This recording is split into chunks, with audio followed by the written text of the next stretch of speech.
What if the guardian angel you prayed for didn't wear wings, didn't shine with a halo, but crouched in the shadows with golden eyes and claws sharper than knives? Evelyn Carter, 72 and alone in her Colorado home, never believed her prayers could be answered by the wild. After losing her husband Harold 6 months earlier, silence had become her fiercest enemy. That March morning, she clutched a cooling cup of coffee, staring out the window. A shadow moved near the garden shed Harold once built. Not a squirrel, not a deer. Something larger, muscular, graceful. Her breath caught. A bobcat emerged, its tufted ears flicking, its stubby tail twitching with purpose. It didn't pass by like others. It settled, scanning the yard as if it belonged.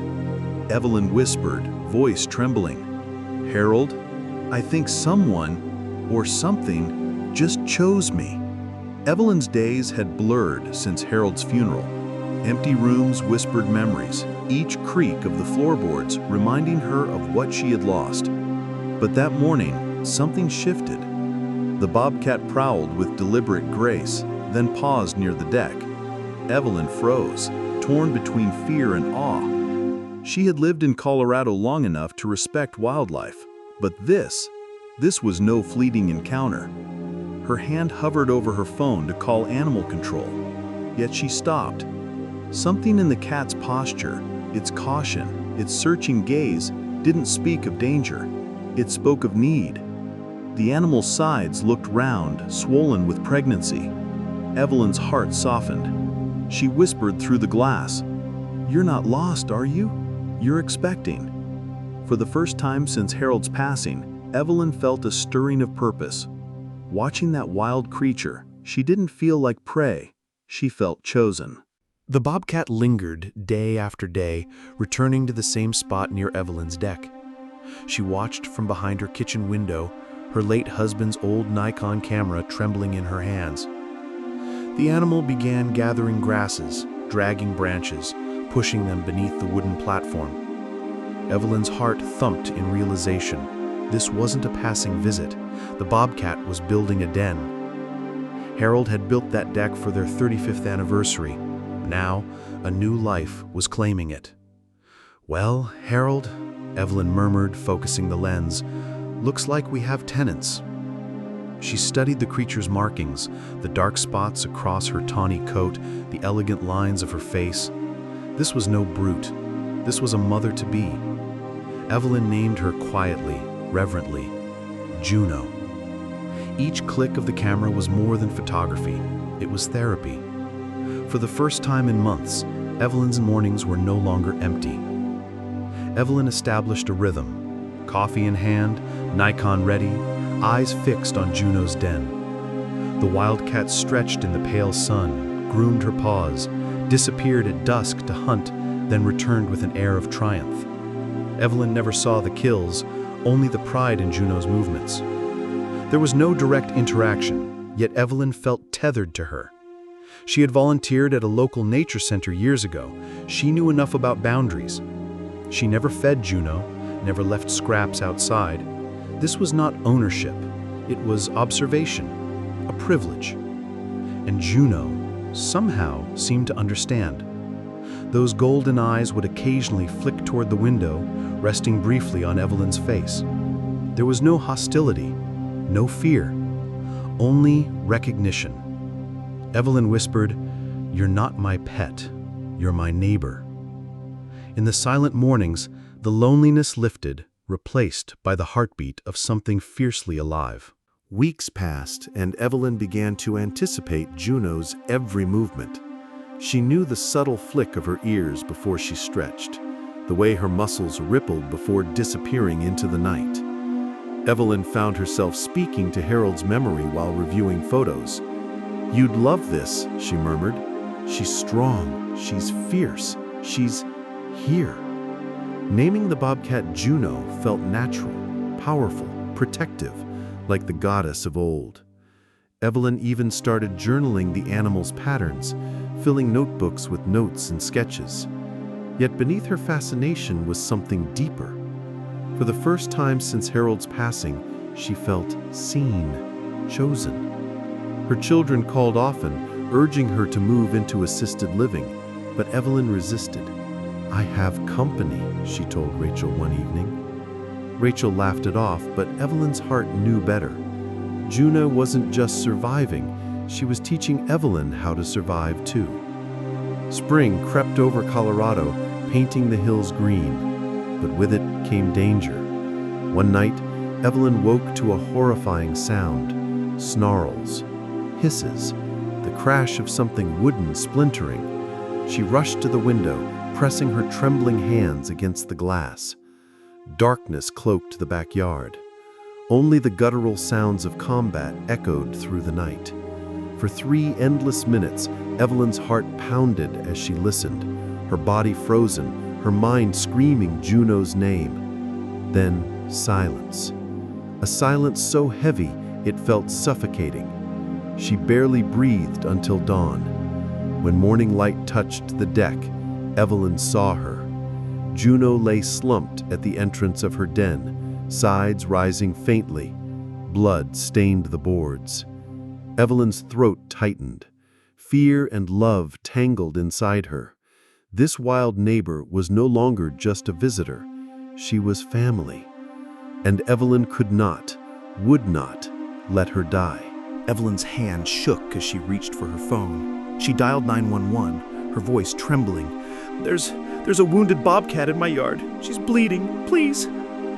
The dispatcher connected her to Colorado Parks and Wildlife. A young voice came through. Dylan Brooks, 27, calm but firm. "Ma'am, can you describe the injuries?" Evelyn grabbed Harold's old binoculars, focusing through teary eyes. "There's a gash, 4 inches maybe, on her shoulder. She's breathing but barely moving." Dylan's tone sharpened. "She's still conscious? That's good, but listen carefully. We're tied up on a major accident. It may be hours before help arrives. If she keeps bleeding, she won't last. You're the only one who can help her now." Evelyn froze. Her whole life had taught her one rule: never approach a predator. But staring at Juno's still body, she whispered, "Tell me what to do." "Your safety first," Dylan instructed. "Heavy gloves, long sleeves, anything protective. If she shows aggression, back away." Evelyn rummaged through Harold's garage, pulling out thick leather work gloves, her heart hammering. She gathered clean towels, a first aid kit, a wooden spoon, anything Dylan suggested. Each step forward felt like stepping into madness. Approaching a wounded predator could mean disaster. Yet Evelyn's resolve hardened. She opened the back door slowly. The scent of earth and blood drifted in. Juno's golden eyes flickered, tracking her. Evelyn's breath trembled. "Easy, sweetheart, I'm here." She knelt 3 feet away, holding out the folded towel with the spoon. Juno growled low, a warning, but didn't move. Evelyn's heart nearly gave out, yet she stayed, voice steady. "I know it hurts, but you've got babies to think about, and I can't lose you now." Evelyn pressed the towel gently against the wound, her hands trembling inside Harold's gloves. Juno flinched, muscles rippling, a growl rumbling in her chest. Evelyn froze, whispering softly, "It's okay, darling. I know. For long minutes she held pressure, just as Dylan instructed. 10 minutes felt like an eternity. Slowly, the bleeding slowed. Evelyn's tears blurred her vision, but she didn't move. Juno's breathing steadied, though her sides still heaved with exhaustion. Evelyn dared a whisper. "You're strong, stronger than me, but let me help, just this once." Juno's golden eyes flicked toward her, not with fury, but with something else. Recognition. Evelyn's throat tightened. It wasn't victory. It was a fragile truce. In that moment, Evelyn realized trust wasn't demanded, it was given. And Juno, the wild, the untamable, had chosen to trust her. Dylan's voice came through the phone. "Good job, ma'am. The bleeding slowed, but she's weak. She may not survive the night without care. Evelyn's chest tightened. Then what do I do? A pause. You'll need to monitor her. Offer water if she'll take it, small bits of food later.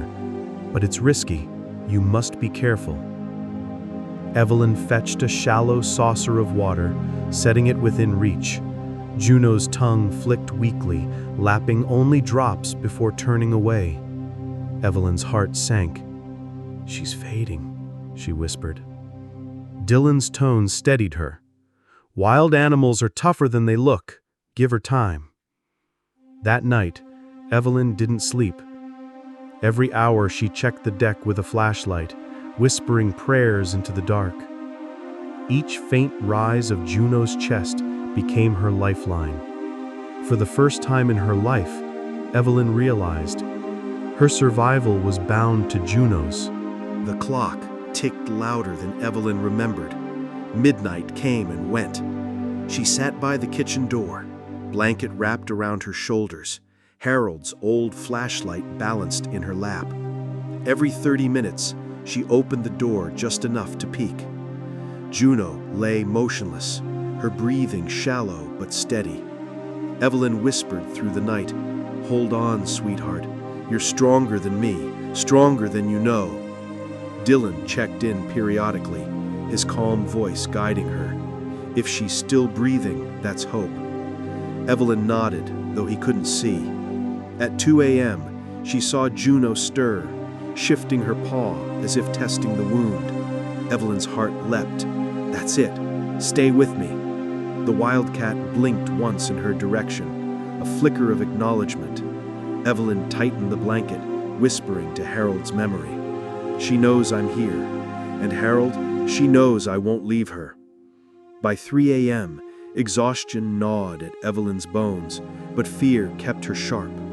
She scribbled notes in her journal between checks, breathing shallow, eyes half open, paw twitching. At 3:45, Juno growled faintly when Evelyn stepped too close. Relief washed over her. Anger meant strength. Dylan's words echoed, "Wild animals are tougher than they look." Evelyn prayed that was true. At 4, she set a saucer with a scrap of raw chicken near the deck. Juno sniffed, but turned away. Evelyn fought despair. "Don't give up, darling. Not tonight." By dawn, birds began to call. Evelyn's body felt broken, but she pressed on. And then, as the golden light spilled across the yard, Juno lifted her head. Not much, just inches, but enough. Evelyn gasped. Tears flooded her cheeks. Harold had been right. Miracles don't shout, they whisper. Sunrise revealed every detail. Juno's fur, once immaculate, clung matted with blood. Her eyes, dulled by exhaustion, still burned faintly gold. Evelyn sat on the steps, careful to keep her distance, whispering encouragement. "You're still here. That's all that matters." She offered fresh water. This time, Juno drank, a few laps, then stopped, but it was something. Dylan called back, voice weary. "You've done enough, ma'am. Once she's drinking, her body has a chance. We'll send officers when we can." Evelyn sighed with relief, though her heart still raced. Each moment felt like balancing on a blade's edge. She dozed briefly, only to wake at the sound of scratching. Juno had shifted inside the den, curling into shadow. Evelyn exhaled deeply. "Go rest, sweetheart. You fought hard." Alone on the deck, Evelyn realized she hadn't just saved a bobcat, she had saved herself. By mid-morning, Evelyn expected wildlife officers to arrive, but instead, she found the den empty. Panic stabbed her chest. She circled the yard, calling softly, "Juno," though she knew no response would come. The bloodstains remained on the boards, proof of the night's battle, but the cat herself was gone. Dylan reassured her over the phone. She probably moved somewhere safer. You did what she needed. Evelyn wanted to believe him, yet emptiness settled heavier than before.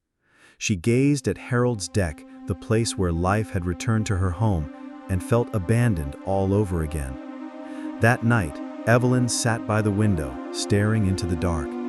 For the first time since Harold's death, she wept openly. "I wasn't enough, was I?" she whispered.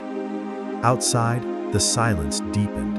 The wild had slipped back into the unknown, leaving her aching. 3 days later, Evelyn nearly dropped her coffee when she heard a rustle by the shed. She hurried to the window, her heart pounding. There, emerging from shadow, was Juno, not broken, not defeated, stronger. And she wasn't alone. 2 tiny kittens stumbled behind her, fur tufted, legs wobbly, mewing softly. Evelyn gasped, pressing her hand against the glass. "Oh, Harold, look!" Juno guided the kittens beneath the deck, tail flicking protectively. Evelyn's tears flowed freely. The sight wasn't just survival, it was rebirth. She scribbled in her journal with trembling hands. She lived. She brought life with her. Evelyn whispered into the silence, "You trusted me, and now I trust you." For the first time in months, joy bloomed in her chest, fierce and unstoppable. The wild hadn't left her. It had multiplied, gifting her more than she ever dared dream. From that day forward, Evelyn's mornings became alive with new energy. She documented the kittens' every movement, tiny paws tripping over the boards, ears too large for their heads. Juno nursed them fiercely, her wild eyes scanning constantly for danger. Evelyn never tried to touch them, but she named them anyway, Ash and Willow. She whispered their names through the window, savoring the sound. Her children, Rachel and Matthew, called often. Rachel insisted she was lonely, but Evelyn smiled to herself. Lonely? No, I've got more company than ever. She never told them about Juno and the kittens. They wouldn't understand. Some bonds were too fragile, too sacred to explain. When Ash tumbled into the sunlight one morning, Evelyn's laughter startled even herself. For the first time since Harold's death, her house echoed not with grief, but with life. But with joy came dread. Evelyn knew predators attracted danger. Coyotes, eagles, even humans. One evening, she overheard neighbors gossiping about bobcat sightings. "Someone should call animal control," a man muttered. Evelyn's chest tightened. She couldn't lose them, not now. That night, she sat by Harold's photo, whispering, "I can't let anyone hurt them, but how do I protect what isn't mine?" She left no food, no water, refused to tame them, but she watched, vigilant, every dusk and dawn. The kittens grew stronger, their play wilder, yet their innocence left them exposed. Evelyn realized something chilling. The danger Juno had fought that first night, it might not have been her last. The world outside was ruthless, and soon the threat wouldn't come from claws or fangs. It would come on 2 legs, carrying malice in the dark. When Rachel, 38, visited that weekend, she noticed Evelyn's distraction. "Mom, you've been on edge. What's going on?" Evelyn forced a smile, hiding her notebook full of bobcat sketches. "Just the house creaking. It's nothing." But Rachel lingered near the deck, frowning at the faint scratches in the wood. "You're not safe out here. You should think about moving closer to me." Evelyn shook her head firmly. "I'm fine, Rachel. This house still has life left in it." Rachel sighed, frustrated. Evelyn didn't explain that the life wasn't the house. It was Juno, Ash, and Willow. How could she? Rachel saw danger. Evelyn saw salvation. That night, Evelyn stayed up late, journaling by candlelight.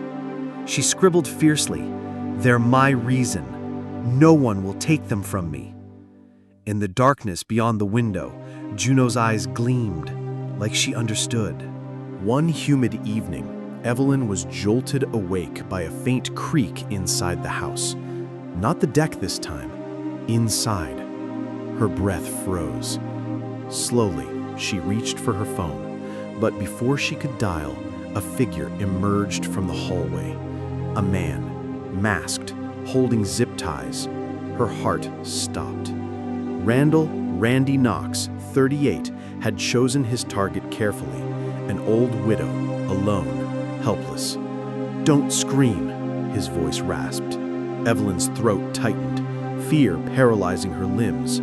Outside, through the window, golden eyes flickered. Juno, silent, watching. Evelyn whispered Harold's name like a prayer. "Please!" Randy stepped forward, menace in his stride. But before he could reach her, a sound tore through the night, a snarl, low and primal. Evelyn's eyes widened in disbelief. The wild wasn't outside anymore. It was here, and it was coming. The door to the deck burst open with a crack. Juno launched herself like a shadow of vengeance. Claws flashed, teeth bared. Randy staggered back, cursing, raising his arm as the bobcat slashed across his sleeve, tearing flesh beneath. Evelyn screamed, half in terror, half in awe. The kittens mewed from beneath the deck, their cries fueling their mother's fury. Randy stumbled, trying to fight her off, but Juno was relentless, every movement precise, protective, unstoppable. Evelyn grabbed the phone, dialing with trembling fingers. "Help! A man's in my house! She's..." Her words dissolved into sobs. Randy, bleeding and panicked, crashed through the front door, fleeing into the night. Evelyn collapsed to the floor, chest heaving.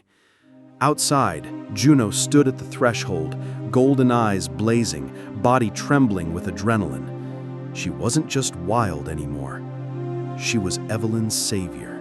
The living room smelled of fear and iron. Evelyn's trembling hands smeared red as she pressed her palm against the wooden floor. Randy's blood. The trail led out the door, splattered across the porch. Juno paced outside, ears back, tail twitching violently. Her kittens squeaked, confused, hidden in shadow.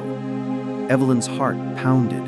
She should have been terrified of the bobcat standing just feet away, predator muscles tense, fur bristling. But instead, she felt an overwhelming rush of gratitude. "You saved me," she whispered. Juno turned her golden eyes on her, unblinking, fierce. For a moment, predator and prey didn't exist, only protectors. Evelyn realized something hauntingly beautiful. She had called for Harold in her fear, but it was Juno who answered. Not wings, not heaven, claws and earth. Her savior was wild. Red and blue lights painted the walls. Sirens shattered the silence. Evelyn clutched the phone to her chest as officers swarmed the property. "Ma'am, are you hurt?" Detective Frank Donovan, 55, scanned the room. Evelyn shook her head. "Not me. Him." She gestured to the blood trail. Officers followed it down the road. Juno melted into shadow, slipping back under the deck. Evelyn's throat tightened. She wanted to scream, "Don't take her! Don't see her!" But no one noticed. Frank returned minutes later. "We've got him, 2 blocks down. He's cut up bad. Lucky you're alive." Evelyn forced a shaky smile. Lucky? No. This wasn't luck. This was Juno. When Frank asked what had happened, she hesitated. Who would believe her? Who would understand that her salvation had fur, fangs, and kittens crying in the dark? At dawn, Frank pressed again. "Someone saved you. Who was it?"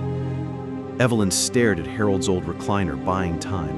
If she told the truth, animal control might take Juno away. But if she lied, the miracle would stay hers alone. "He tripped," she said finally, voice wavering. "I fought back. Somehow I scared him off." Frank studied her with sharp eyes. He'd been a detective too long not to sense gaps. But after a moment he sighed. "You're tougher than you look, Mrs. Carter." Evelyn nodded, forcing a small smile. Inside, her heart raced. Outside, Juno lingered at the edge of the woods, scarred but alive, watching. Evelyn whispered under her breath, "I'll protect you, the way you protected me." She wasn't lying to Frank, she was promising Juno. Rachel returned that afternoon, summoned by police reports. She stormed through the door, tears in her eyes. "Mom, what were you thinking? A break-in? Blood on the floor? You could have been killed." Evelyn took her hands gently. "I wasn't alone." Rachel frowned, glancing around the empty house. "What does that mean?" Evelyn smiled softly but offered nothing. How could she explain? How could she make her daughter understand that her savior had pointed ears and a stubby tail? Rachel squeezed harder. "I want you to move in with me. Please, I can't lose you too." Evelyn's heart ached, torn between family by blood and family by bond. But outside, through the curtain, golden eyes watched. Evelyn whispered, almost too soft to hear, "I can't leave, not yet. They need me." Days passed. The neighborhood buzzed about the break-in, yet no one mentioned bobcats. Juno and her kittens remained hidden, moving like shadows in the dusk. Evelyn learned to keep secrets. She no longer journaled openly. Instead, she whispered her thoughts to Harold's photo. "We're family now. Her, the kittens, and me. They chose me." The kittens grew bolder, tumbling across the yard, practicing tiny pounces. Juno's scar healed slowly, but her movements remained sharp, commanding.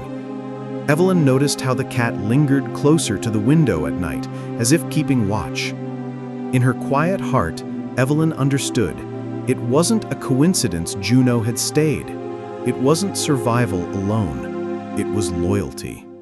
Between predator and widow, a pact had been sealed in blood and trust. Summer deepened. The kittens grew stronger, stretching into lanky youth. Evelyn felt both pride and dread. Nature wouldn't allow them to stay. One morning, Juno led them farther than usual, into the tree line at the edge of the property. Evelyn pressed her hand to the window. "Not yet," she whispered. But she knew. Wild things don't stay forever. That night, only silence filled the yard. No scratches on the boards, no golden eyes glowing in the dark. Evelyn cried quietly, clutching Harold's blanket. She had lost Harold once. Losing Juno felt like losing him again. Yet in her grief was something new, gratitude. Because this time, she hadn't been left with emptiness. She had been left with courage. Weeks passed before Frank returned with case updates. Randy Knox is going away for a long time. Assault, breaking and entering, he won't hurt anyone again. Evelyn nodded, relief washing through her. But Frank lingered, studying her carefully. "I've seen victims shaken for months after something like this. But you're different." Evelyn smiled faintly. "Sometimes we find strength where we don't expect it." She didn't explain. Couldn't. When Frank left, she stepped onto the deck. The scarred boards where Juno had bled remained visible. Evelyn traced them with her fingertips, whispering, "I'll never forget." The wound on the wood mirrored the one in her heart. Both had healed, not erased, but transformed into something stronger. Late one September evening, Evelyn carried tea to the porch. A breeze rustled the trees. For weeks she had sat like this, waiting. Tonight, something stirred. From the woods emerged a shadow. Juno. Taller, leaner, scar across her shoulder gleaming in moonlight. Behind her, ash and willow, grown, practiced silent steps. Evelyn gasped softly, heart swelling. Juno paused at the edge of the yard, golden eyes locking with hers one final time. No growl, no fear, just acknowledgement, a farewell. Then, with regal calm, she turned, leading her young into the darkness. Evelyn whispered through tears, "Thank you." Alone on the porch, Evelyn reflected on what Juno had given her. Not safety, not companionship, something deeper. Courage, purpose. The wild had entered her life when grief had hollowed her, reminding her that strength doesn't always roar. It survives quietly, fiercely, until the moment it must defend. She realized Harold hadn't abandoned her. His memory had prepared her for Juno, and Juno had prepared her for life again. Evelyn closed her journal with trembling fingers, the final line scrawled across the page. Family doesn't always arrive in human form. The story didn't end with the Bobcat's departure. It lived on in Evelyn's heartbeat, in every creak of Harold's deck, in the scarred boards that testified to survival. She stood on her porch one final evening, gazing into the horizon. Family, she whispered, comes in many forms, sometimes with claws, sometimes with courage, always with love. The golden memory of Juno's eyes burned within her, eternal. Her savior hadn't worn wings or carried light. Her savior had prowled from the shadows, a wild mother protecting her young, and in doing so, had saved Evelyn too. The screen faded to black. Words lingered. Heroes don't always walk on two legs.